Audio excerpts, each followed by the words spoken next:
2015, a sétima parte. Vamos falar hoje sobre o Zayin. Já falamos do 1 ao 6, o Aleph, o Beit, o Gimel, o Dalet, o Ri, o Vav, e hoje o Zayin, que é o número 7 na língua hebraica. O Zayin é uma letra fantástica, significativa, é a letra que dá início à alquimia. E sobre isso que nós vamos falar. Uma interpretação, uma releitura que nós estamos fazendo e estamos falando de 2015. O Zayin é a sétima letra e todos sabem que o número 7 é muito importante. Desde a antiguidade, o 7 significava a criação. Naturalmente, a Bíblia começa com o número 7. O número 7 é o sétimo dia da criação.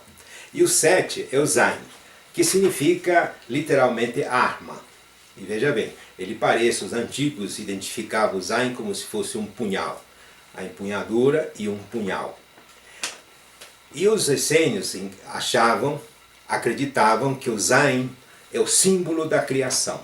A criação e a recriação. Veja bem, a criação e a recriação. É preciso entender que a criação pressupõe a recriação. E sobre isso também, ao longo desta fala, nós estaremos comentando. O Zayin, então, é a criação. E o Zayin, como dizia Jung, tem duas interpretações.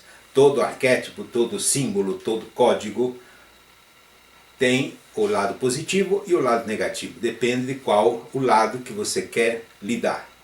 Você pode lidar com qualquer coisa dos dois lados, ou de uma boa forma ou de uma forma contrária. O Zayin, o lado positivo dele, é a arma. O Zayin é uma arma. É a arma da criação. É a criação e a recriação. Esse é o lado positivo. O lado negativo é o sem arma. Você não pode fazer nada. Absolutamente. Não cria. Ao contrário, explora. Aliás, é a história que o ser humano escolheu ao longo de tantos séculos.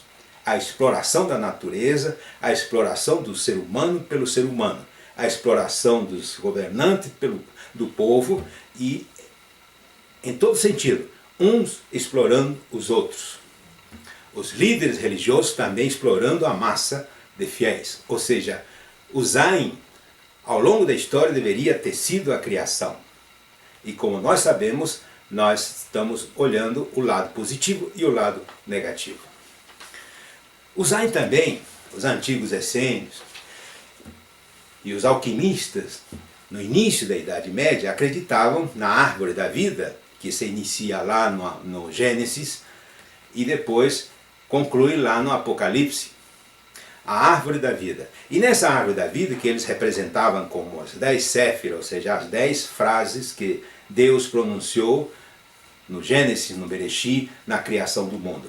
E o sétimo, a sétima séfira, este círculo que é a sétima, justamente é o Zayin. E significa a criação, é o Netzat, que ele chamava Netzat, que é literalmente a vitória. A vitória sobre a criação.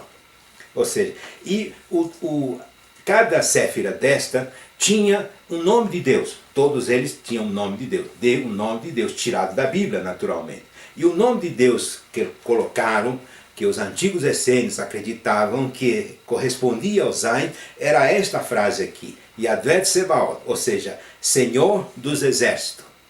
É um nome fantástico, o nome do Senhor Deus, o Senhor dos Exércitos, que liderava o seu povo, liderava o ser humano para a conquista e para a criação de todas as coisas. Nesse sentido, nós vamos apresentar o Zayin, no Gênesis, no Bereshit. Nós vamos apresentar também em João, o essênio, e em Apocalipse de João, o essênio. No Gênesis, no Bereshit, nós encontramos no Yom Shivi, o Abdome Mera, o sétimo dia, que é o 7. Nós encontramos no sétimo dia uma coisa impressionante aconteceu. 6 dias da criação, no sétimo, diz o texto de Bereshit, do Gênesis, que Deus descansou. Só que essa palavra descansar tem criado muita polêmica. Aliás, tem sido interpretado ao pé da letra.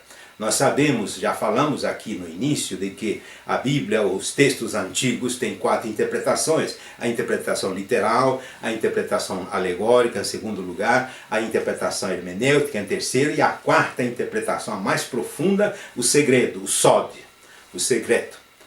É a profundidade da interpretação. É o que os grandes filósofos diziam, que era preciso fazer uma arqueologia da palavra para encontrar o sentido verdadeiro. E nós vamos falar do Shabat. O 7º dia, em hebraico, chama-se Shabbat, é o Shabat, o sábado. Que algumas religiões, inclusive, guardam o sábado. Uma simbologia de que Deus descansou e que o homem também deveria descansar. Nós discordamos dessa interpretação, porque nós estamos fazendo uma interpretação dentro do texto bíblico, dentro do original hebraico e original grego da Septuaginta.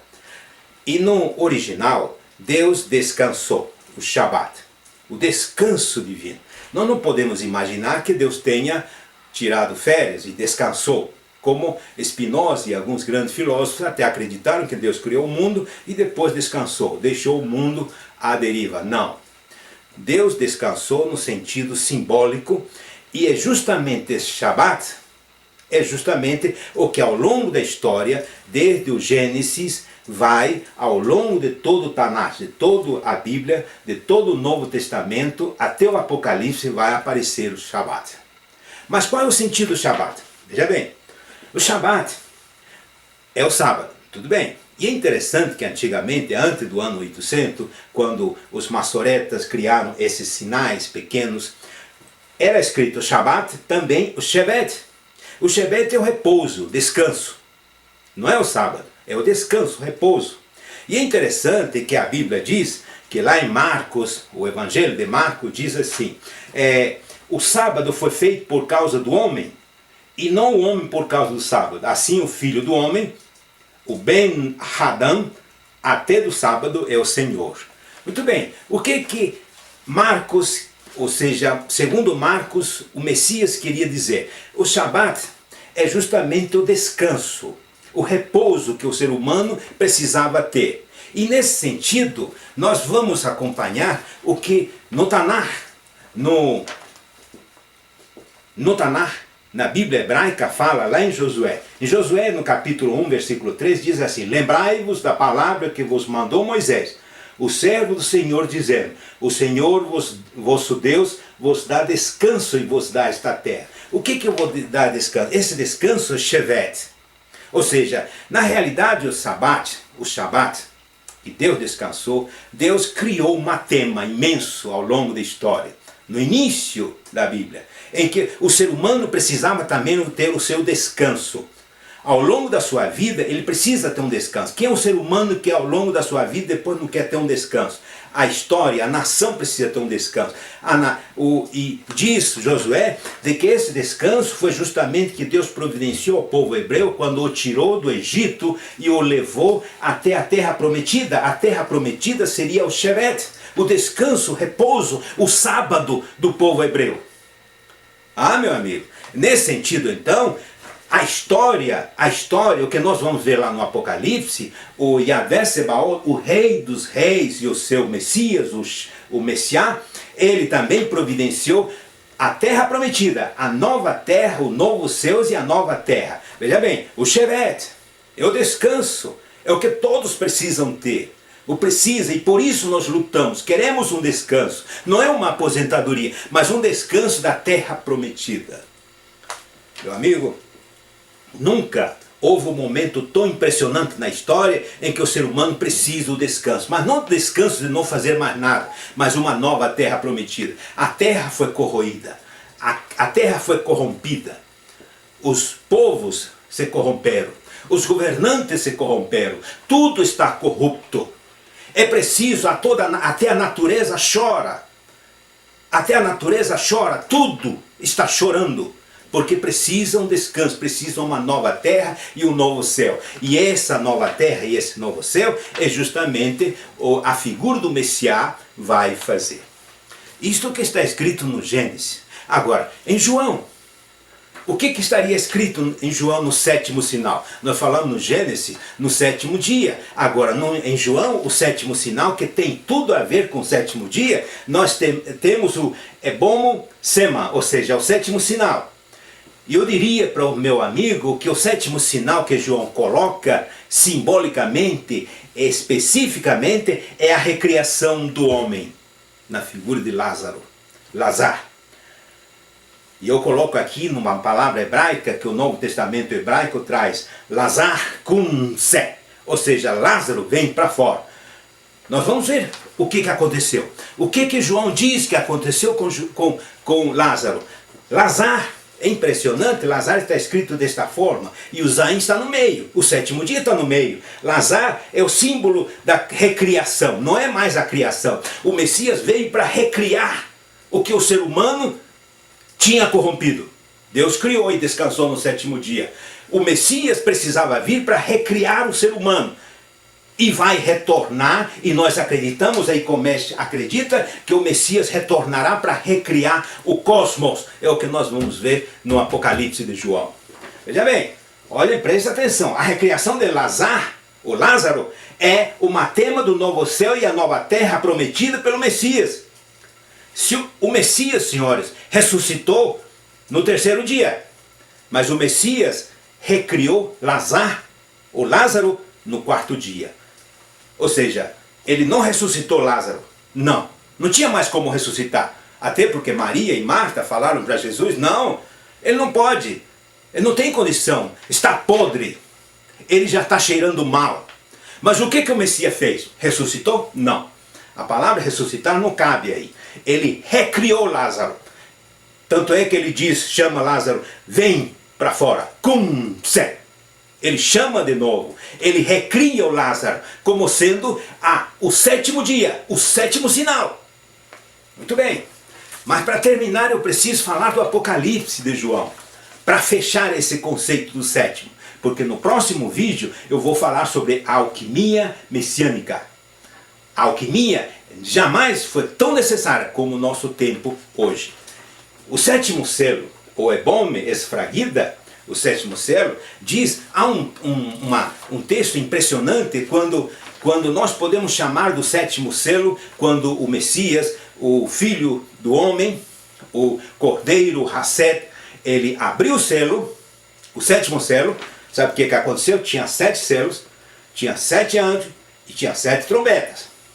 Eu chamaria disso a reconquista do cosmo, a recriação do cosmo. É por isso que o Zain é o sétimo selo. Tanto é que vai do capítulo 8 até o capítulo 11 do Apocalipse. Mas o que aconteceu no Apocalipse tão importante? No sétimo selo, olha só, veja bem, diz o texto lá, em Apocalipse capítulo 11, versículo 15, e o sétimo anjo tocou a sua trombeta e houve um grande silêncio, grandes vozes e tal. Os reinos do mundo vieram a ser do nosso Senhor e do seu Cristo. No hebraico, sabe como está escrito no Novo Testamento hebraico? Está escrito assim, o Basileia, o cosmos, vieram a ser de Yahvé Sebaot e do seu Messiá. Meu amigo. A Basileia do cosmos, o reino do cosmos, o Senhor Deus, Yahvé Sebaot, reconquistou com seu Messiá. Para quê? Para o bem Adão, para o ser humano. Veja bem, no sétimo selo, o Messias reconquista o mundo e devolve ao ser humano.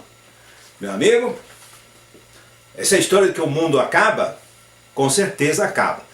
Mas não vai se acabar conforme as pessoas falam de um apocalipse extraordinário. Não, vai ser recriado. Vai ser feito a recriação, a reconquista do Yahvé Sebaot para o seu Messiá. E com seu Messiá para entregar para o Adão, para o novo Adão, para o novo ser humano. Só que dessa vez ele diz que o Messias estará com ele. Fará seu tabernáculo com ele. Vai ser uma nova história. Um novo começo, um novo recomeço. Aliás, o Zain significa isso. Zain é o sétimo dia, o descanso da história e o reinício de uma nova história. Vamos então concluir. O que diz no Gênesis, no sétimo dia? Deus descansa? Descanso no sentido de que entrega a terra ao homem, palco da sua criação.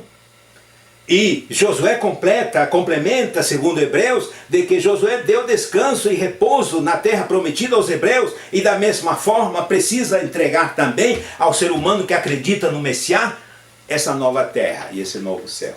Em João, o sétimo sinal, o Messias recria Lázaro depois do quarto dia, devolvendo Lázaro à nova terra. Ou seja, imagine Lázaro voltando, não ressuscitando, mas sendo recriado e voltando. Jamais ouvi uma história de Lázaro.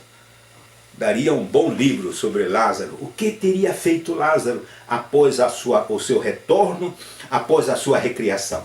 E no Apocalipse, o sétimo selo, na sétima trombeta, o sétimo selo anuncia a reconquista dos reinos dos cosmos pelo Senhor Todo-Poderoso e do seu Messias, devolvendo ao homem no final da história. Meu amigo, eu quero oferecer para você o Zain. O Zain, Ani Yakol, Beshem Messiah. O Zain. Eu termino dizendo Amém Boaná Radon Yeshua Messiah Beaseh.